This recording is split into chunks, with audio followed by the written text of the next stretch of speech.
Hey, it's Adele from Let's Get Inkie, and we are doing a grab 5 today. So if you are a new subscriber, welcome. Hello, how are you going? Grab 5 is something that I started several years ago where I grab 5 things from my stash and I have to use them on a project, whether it's a journal project or scrapbooking or art journaling, anything that I feel like using up some of my stash. So in today's Traveler's Notebook video, we're diving into a lot of stickers because stickers are something that I am very guilty of having a lot of half sheets of, and also having a few sheets that I haven't even opened, like this one here. So I've got the first one is from Mambi and it's all about friendship. The second sticker pack is from Cocoa Vanilla from the Daydream collection. This is a new Jen Hadfield one that I have in my collection. This is a very half finished little Ellie Studio one. And then the final thing that I'm putting in for my Grab 5 today is not a sticker, but these are some paint swatches that I made and I turned into some printables for my Patreon a couple of years ago, I think, and I still had the original floating around in my painted paper box, so I decided it was time to actually use the original. So these photos that I am documenting today are of some of my scrappy girls, and I'm really excited because I get to see some of them this weekend if I'm recording this at the right time. I'm very excited because it's much needed. I haven't seen them for a while, and these were at my friend's 50th birthday party, and we of course tore up the photo booth, as you can imagine, a pack of scrapbookers with the focus being on taking photos. We just, lived our best life with all of the props that were there for us to use. And I printed these at 2 by 3 inches each, and I'm just cutting them apart and making them into a giant photo strip. I thought that rather than cutting them up into the separate photos, I thought because we're in a photo booth, I thought it was appropriate to go with the photo strip kind of look, and it just fits so nicely on the side of my Traveler's Notebook journal.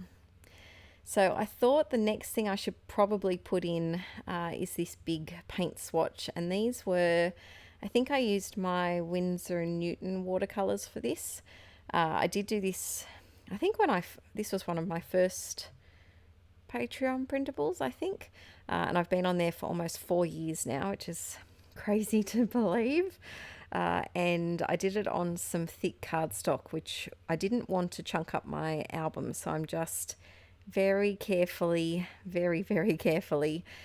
trying to split the cardstock in two, just to tear off some of the bulk. So that's a top tip if you ever want to include ephemera or thicker things in your journals and you're not a fan of the chunky journal look, which I know some people are. You can always just try and very gently separate the layers of the paper within the cardstock. So I've got my tape on that now, and I knew that after I stuck these down and the photos down, there wasn't a lot of wiggle room for stickers. So at this point, I was a little bit worried that I wasn't going to be able to include stickers from all 4 of these sticker sheets that I had, but I try my best to squeeze them all in. This sticker sheet here, I hadn't actually seen the Mambi stickers before. I bought them from Love to Create, and they had a whole range of different themed ones, but these are probably my favorites that I got, and I love the way, don't you just love it when you have a sticker that not only is the perfect, wording or theme for the photos that you're documenting, but it also just fits perfectly. It just nestles in so well. I love snuggling a sticker into a small space, and that the girls sticker just gave me I did a little happy dance, a little head bobble. I remember when I filmed this, and it just felt good that I could squeeze that in. So I've used some of those Mambi stickers, and now onto this Jen Hadfield one, which is travel themed and not doing a whole lot of travel these days. Definitely not, outside seeing or sailing the seven seas on a cruise ship. But I have a look around to see what other ones could work. There was this little lass with a camera, and I thought that would work.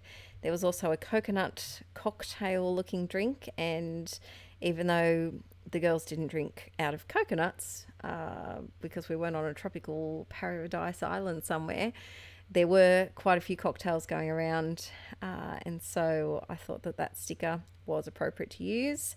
And then one of my favourite things about the Cocoa Vanilla 6x12 sticker sheets is that Zoe always includes little tiny words. And you peeps know, if you follow me here and if you followed me on my main channel for more than, say, 2 videos, I think you'd probably know that I do have a bit of a thing for tiny word stickers. And so I decided to include those ones here, just to pop down the bottom there. And then this sticker sheet, actually, there is a video. I don't know if it's the video that's going up today. I just recorded a voiceover for a Project Life video that is going up today at the same time as this one over on my main Inkie Quill channel. So if you haven't tuned into that, make sure you watch that after this one. And I'm pretty sure I used up that sticker sheet in today's video, so that's a happy thing. It was Valentine's Day themed, and there were a couple of stickers that said Happy Love Day. So all I did, because this wasn't Valentine's Day, I just cut out the love and used Happy Day on the right hand side. You can see there just above where I'm writing now. And then on the other side I put the love. So even though things are specifically themed for a special event, there's some ways you can manipulate it. Sometimes you can't. If it says Merry Christmas, you could probably just cut the Merry off. I could have just used Merry. But there's some themes that you just can't make work, but there's other ones that you can chop up the words a little bit and give them a different meaning. So next up, I've got my Tombow dual brush markers, which are the markers that I usually use. I also use the Staedtler brush markers. They're another set that I love too. And I went for an orange, bit of a different color choice. My favorite hot pink Tombow actually just fizzled on me. It's in the bin because it doesn't write properly anymore, and so I do have to possibly purchase a couple of new Tombows. But the thing is, I have to write down the ones that I've already got. Does anyone else do that? I have done that a few times where I've gone to buy just 1 or 2 new textures to add to my collection, and come home and realize that I already had the 1 or 2 that I just bought to add to my collection. I really need to, maybe in my phone, make a list of all of the numbers of the Tombow brushes that I've already got, so that I don't double purchase them unless I want to for some reason. I do have 2 blacks. That's handy to have 2 blacks because I often lose one of the black ones, but the colours I think I could just do with 1. So now I'm adding my journaling about how much I love these girlies and how much I wish we all lived closer together and not sprinkled all over the state, so that we could see each other more often. And I'm using my Pilot G207 black pen to do all of my journaling today. And if you are new to my channel, I do have flip throughs. This is my 3rd insert, I think. I do have flip throughs of my previous Traveller's Notebook inserts if you want to have a look, and we're up to process number 50, so there's 49 other process videos if you need some Traveller's Notebook inspo. But I love the way this came together, and it's just bright and happy and fun, and that's how I feel when I'm around these beautiful, beautiful women. And if you're watching today, girls, I love you lots. I miss you. I want to give you a big hug. I miss you very, very much, and hopefully I'll see you very soon. But thanks for watching today, peeps. Please give this video a thumbs up if you liked it, and I'll see you soon. Bye.